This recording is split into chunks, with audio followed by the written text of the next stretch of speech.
Salmo de número 30, versículo de número 5, texto muito conhecido. Meu abraço a todos que nos assistem. Prepare o seu coração para receber uma porção de Deus em poucos minutos, e Deus há de ser glorificado. Salmo 30, versículo 5. Aleluia, glória a Deus. Salmo de número 30, versículo de número 5, que nós vamos ministrar esta noite, é um dos segredos do choro. O segredo, ou um dos segredos do choro. Diz o texto: porque a sua ira dura só um momento, no seu favor está a vida. O choro pode durar uma noite, mas a alegria vem pela manhã. Amém.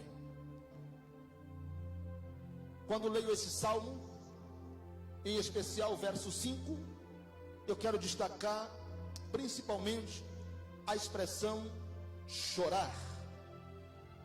O salmista é enfático e ele afirma que o choro pode durar uma noite. Em outras versões diz uma noite inteira, mas a alegria vem pela manhã. Quando falo de choro, falo de um momento intenso, onde as nossas emoções, elas estão afloradas, e não temos mais controle na intensidade da emoção que somos tomados no momento. Então, como uma válvula de escape, o choro, ele sobressai. O choro, ele avança, ele toma a nossa vida, o nosso ser de assalto, e choramos. As razões pelas quais choramos são diversas. As razões pelas quais temos chorado são diversas. Mas o salmista tinha uma razão em especial porque ele chorava. E a razão está no primeiro livro do profeta Samuel, em especial no versículo, a partir do versículo 4. A história nos conta que Davi está voltando da guerra. Davi está voltando da batalha tal qual ele não conseguiu batalhar, foi impedido de pelejar. Homem de Deus, um soldado valoroso, um homem segundo o coração de Deus, mas foi impedido de entrar naquela batalha. Ele volta com 600 homens de guerra, e quando ele volta, chegando à cidade de Ziclag, a sua cidade, ele percebe que a cidade foi toda destruída. A cidade foi tomada de assalto, sua esposa foi levada cativo, seus filhos foram levados cativos, sua casa foi colocada fogo, seus animais foram levados. Houve uma mortandade terrível na cidade. Roubaram ouro, roubaram prata, e ninguém estava lá para defender a sua família. Fico aqui me perguntando como não se sentia Davi naquele instante. A angústia, o sentimento de tristeza pela perda irreparável. Na visão dele, imagine agora ele chegando na cidade, correndo na sua casa, vendo sua casa queimada, sem ao menos saber o que tinha acontecido, quem havia roubado. As mãos como se sentindo atadas, sem poder fazer nada. Naquele instante agora, ele olha para a casa queimada e tudo foi levado. A impressão de que tudo estava morto. Mas Davi tem 600 homens ao seu lado, são seus amigos. Mas quando ele olha para os seus amigos, estão na mesma situação que ele. São 600 homens que agora estão em estado de calamidade. São 600 homens de batalha, homens valorosos, homens pujantes, homens que estavam ali declarados como homens de guerra. Eles também haviam perdido como Davi. Tudo havia sido levado. E naquele instante eles choram. Vou repetir isso para você guardar. Naquele instante eles choram. E por que eles choram? Choram por causa da perda. Choram porque já não tinham mais o que fazer aparentemente. Mas não é ou não são qualquer pessoa. Não é qualquer pessoa chorando. É a cultura da época. Se hoje ainda existem paradigmas. Eu sou de um tempo em que eu ouvi muito meu pai dizer que homem não chora.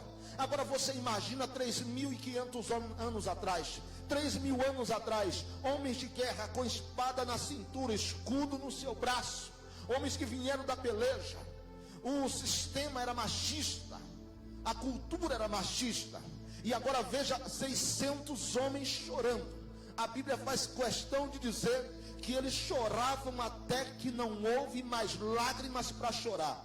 A impressão que eu tenho é que havia gemidos intensos de homens chorando. E até nos nossos dias, ver uma criança chorando é comum. Ver uma mulher chorando, a mulher é 100% emotiva, é comum. Mas ver homens chorando é diferente, marca, gente. Esta semana eu vi um vídeo, e por favor não me interprete mal, mas eu vi o presidente da República chorando. Um militar, um homem que serviu ao exército, um homem formado com toda uma estrutura diferente, chorando diante do público, diante dos jornalistas. É diferente ver um homem chorando nesta situação. Mas Davi está chorando agora com seus soldados, porque haviam perdido. E é justamente aqui que eu me impressiono com o que ele está dizendo. Porque depois do choro, ele naquele momento percebeu que pela perda os homens se revoltam contra ele. As emoções vão muito mais longe. E de repente alguém pega uma pedra e aqueles homens todos abaixam, pegam pedra para apedrejar Davi, porque eles foram batalhar a guerra, a peleja de Davi, e estavam dizendo: você é o culpado por nós termos perdido. Versículo 6 do capítulo 30 diz que Davi, ele vai buscar força em Deus. Depois de um momento de choro intenso, de perseguição, prestes à morte, ele vai buscar em Deus a solução. E a Bíblia diz que ele se esforça, ele tira a força da fraqueza diante de Deus. E o passar do tempo, diz a história no contexto geral, que ele vai em busca daquilo que ele perdeu, e Deus de forma extraordinária devolve, traz de volta com recompensas extraordinárias. Então ele escreve dizendo: o choro de fato pode durar uma noite inteira, mas ele estabelece dizendo: a alegria todavia vem ao amanhecer. O que ele está dizendo aqui é que o nosso choro tem começo e uma razão específica, mas nada dura para sempre. Da mesma forma que somos tomados de emoção e intensamente levados às lágrimas, ele está dizendo: o momento é triste, a situação é difícil, todavia o choro não durará para sempre. Daqui mais um pouco ele transformará esse momento de tristeza em um momento em que você poderá rir novamente. Ele está dizendo: não é sempre de perda. É como se ele dissesse: eu tenho controle de todas as coisas. O salmista pôde dizer: eu vivi um momento de choro, mas concedeu-me o Senhor viver também um momento de alegria. Ele considera um momento de choro como uma noite, porque a noite tem começo, e uma noite também tem o seu final. E logo depois da noite que passa, vem o amanhecer lindo, de um sol brilhante que raia na alva. Ele está dizendo: assim será a alegria, ela virá também sobre a sua vida. Bendito seja o nome do Senhor. Quando eu olho para a Bíblia Sagrada, eu não vejo só Davi chorando, eu vejo o maior exemplo da Bíblia Sagrada também chorando. João capítulo 11, versículo 35, alguns dizem ser o menor verso da Bíblia. O texto diz: Jesus chorou. E quando o texto diz Jesus chorou, irmãos, Jesus não chorava por qualquer razão, não. Jesus não chorava por qualquer motivo, não. A Bíblia diz que Jesus foi açoitado, bateram no rosto dele, socaram ele, caluniaram ele, traíram ele, machucaram ele, até colocaram um cravo em suas mãos e nos seus pés. Eu não vejo a Bíblia dizendo que Jesus chorou por isso. Não era qualquer coisa que fazia Jesus chorar. Mas o capítulo 11, verso 35 diz que Jesus chorou. E é tão impressionante o texto que não se associa a nenhuma outra coisa. Simplesmente diz: Jesus chorou. Porque até Jesus teve momentos em que ele chorou. Eu estou pregando isso para você que está do outro lado. Se você não chorou por um ente querido, você chorou pelos teus irmãos. No dia que Lázaro partiu, que eu recebi a notícia à noite, eu fui tomado de choro. Eu nunca tive a oportunidade de conhecê-lo, nunca tive pessoalmente com ele, mas é um irmão em Cristo, é um ser humano que queria estar vivo. Eu creio, como disse o pastor Alderi Nelson, que Deus está formando um grande coral nos céus para a chegada da igreja. O ano passado perdemos a nossa irmã Fabiana Anastácio. Nesses dias perdemos vários cantores, homens e mulheres de Deus que Deus levantou e aqui nessa terra salmodiou ao Senhor. Foram levados para a eternidade, mas a gente sente a falta deles. Perdemos mestres, ensinadores, pastores, referências. Eu disse em um post recentemente, eles nos ensinaram tudo, só não nos ensinaram a viver e ficar sem eles. É claro que eu creio, e a minha esperança é viva, que daqui um pouco nos encontraremos com eles lá na eternidade. Mas nós choramos a perda, e até Jesus chorou. Pastor, por que Jesus chorou num sistema tradicional machista há 2000 anos atrás? Jesus chora na frente de todo mundo. Verso 36, e alguém logo diz: vede, pois, como ele o amava. Eles estavam dizendo: sabe por que Jesus está chorando? Porque Jesus amava muito a Lázaro, tinha um amor intenso por ele. Então quando a gente ama, a gente chora pelo momento lamentável de ver a perda daquele ente querido. Em particular, o texto vai deixar claro que Jesus dá-nos uma lição. Ele chora. A pergunta que eu lhe faço é: se Jesus sabia que Lázaro haveria de ressuscitar, por que ele chorou? Se ele foi ali para ressuscitá-lo, por que ele chorou?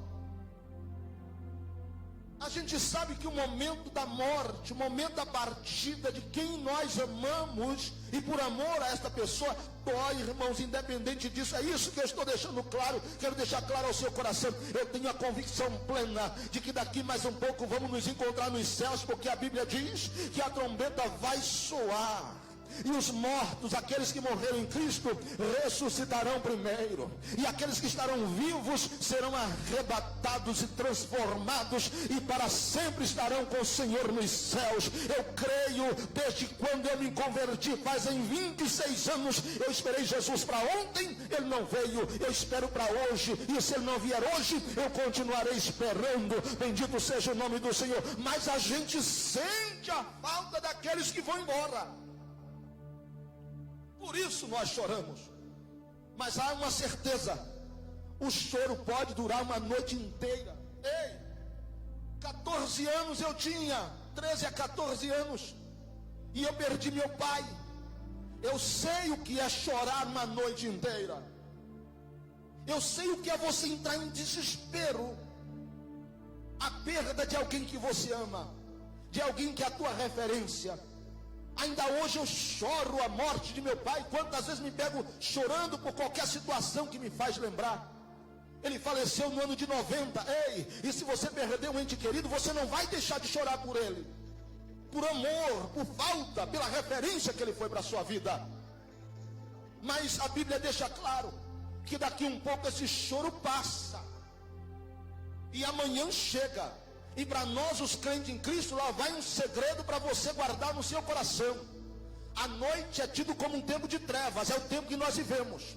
E o dia, ou pela manhã, como a Bíblia diz, o que faz vir amanhã é o sol que brilha no horizonte. A Bíblia diz que Jesus, sim, ele é a estrela da manhã.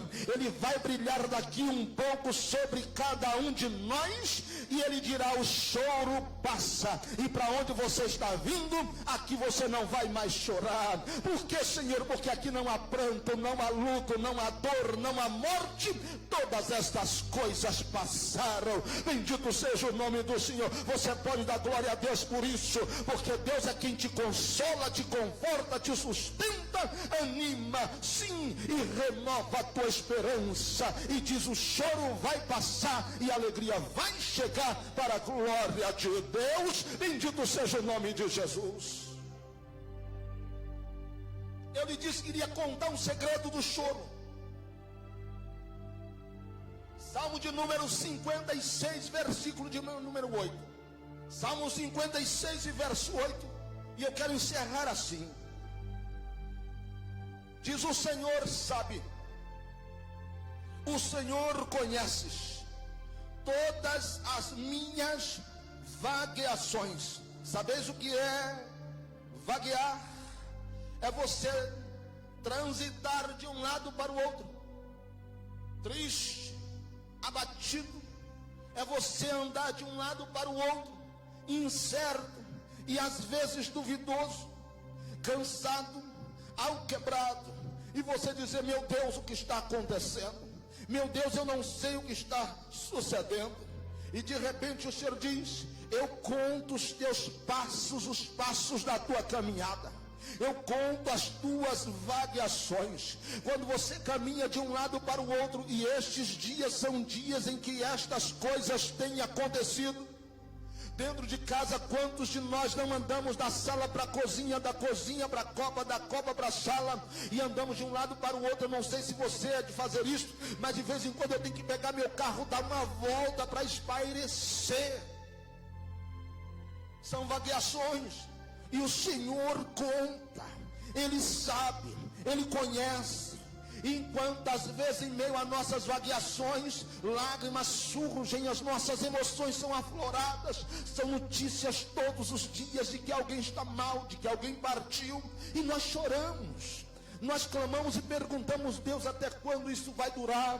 Até quando isso vai permanecer? As pessoas estão vivendo, todos os dias é uma notícia de alguém desesperado, de alguém perdendo muito, de alguém perdendo ente querido, e a gente chora junto com elas. Aí o texto do salmista diz que o Senhor, além de contar as nossas vagueações, Ele pega as nossas lágrimas, essas que às vezes nós achamos que ficaram, sim, absorvidas no lenço, essas que às vezes achamos ter caído ao solo. Não, Deus, antes que nós a enxuguemos, a Bíblia deixa claro que no mundo espiritual, Deus guarda as nossas lágrimas num vaso. Sim, lá nos céus Deus tem um vaso onde Ele guarda as nossas lágrimas. Ele guarda, e antes de guardá-las, Ele as interpreta. Sim, Ele sabe o que a minha lágrima, que eu chorei ontem, significa. Ele sabe o que a tua lágrima significa.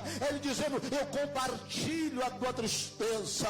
Ele dizendo: eu estou contigo no momento do teu luto, eu estou contigo no momento da tua dor. Você não está sozinho. Quantas vezes nós chegamos em um velório, irmãos, não há palavra de conforto e consolo, apenas abraçamos. E um detalhe, e nesse tempo que nem abraçar nós podemos, e nós olhamos para a pessoa sem ter uma palavra de consolo e conforto para aquela pessoa, simplesmente chegamos ali e dizemos para ela: nós estamos aqui, você pode contar com a gente, é a única coisa que nós podemos dizer. E aquela pessoa está chorando copiosamente, e nós não sabemos interpretar a dor daquele filho, a dor daquela mãe, a dor daquele pai, mas Deus vai guardando cada lágrima, irmãos, e antes de guardar Ele diz: eu sei o que você está passando, eu sei o que você está enfrentando, eu sei o que essa lágrima significa. E Ele vai interpretando e registrando no seu livro tudo isso que nós estamos enfrentando. Eu estou querendo te dizer que Deus sabe o porquê você está chorando. Deus sabe. Amando que basta que calaçarabacalaçai.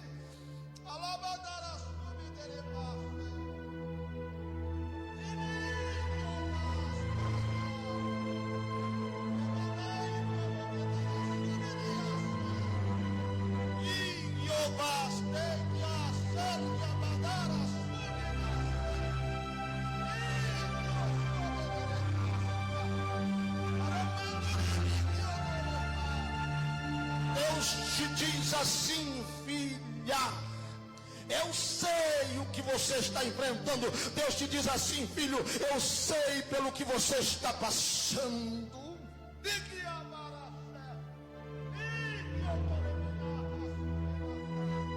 Mas tudo, diz o Senhor, tem um tempo. Tudo tem o seu momento. E ele diz ao meu coração: este momento é momento de tristeza, este momento é momento de luta, é momento de dor. Sim, ele sabe. Ele diz: a minha alma, eu sei por tudo que estão passando, mas ele me diz ao coração que por este tempo ainda ele ele abraça, ele sustenta, ele suporta e diz: hei de mostrar o meu poder e dizer que eu sou Deus diante das nações. Eu estou trabalhando para que veja que não há Deus.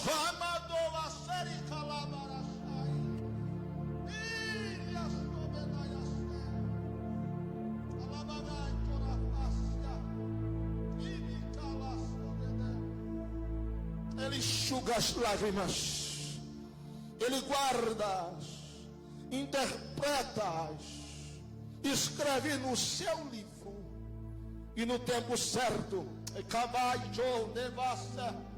há de revelar todos os segredos que ainda estão escondidos, e declarar como declara esta noite ao nosso coração: tudo tem um tempo, e tudo passa, e daqui um pouco toda tristeza e toda angústia há de cessar, e alegria se estabelecerá em nosso coração, e estaremos para sempre com Ele.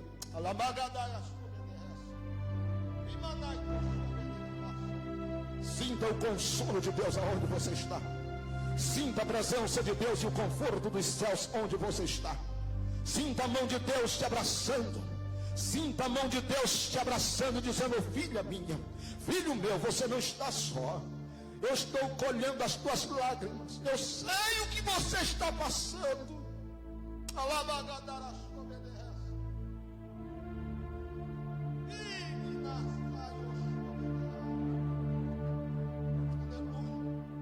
Ele se compadece de nós.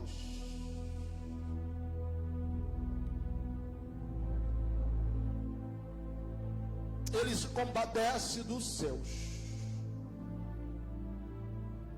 Um dos grandes segredos que eu vejo no choro é que Ele é o único que pode dizer para mim e para você. Em Lucas capítulo 7, a partir do verso 11, é uma história linda de uma mulher que perde o filho. Jesus chega próximo dela e diz: mulher, não chores. Somente Ele pode fazer isso.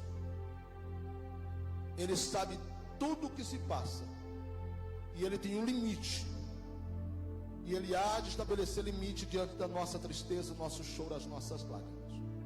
E no tempo certo Ele há de fazer grandes milagres. Ninguém há que chore diante dele que fique sem resposta e sem um resultado na hora certa. Que a boa mão de Deus esteja sobre a tua vida e você seja alcançado. A presença de Deus está aqui. A presença de Deus está aqui. Aleluia, aleluia. A presença dele está aqui, está aqui. Sinta o abraço dos céus.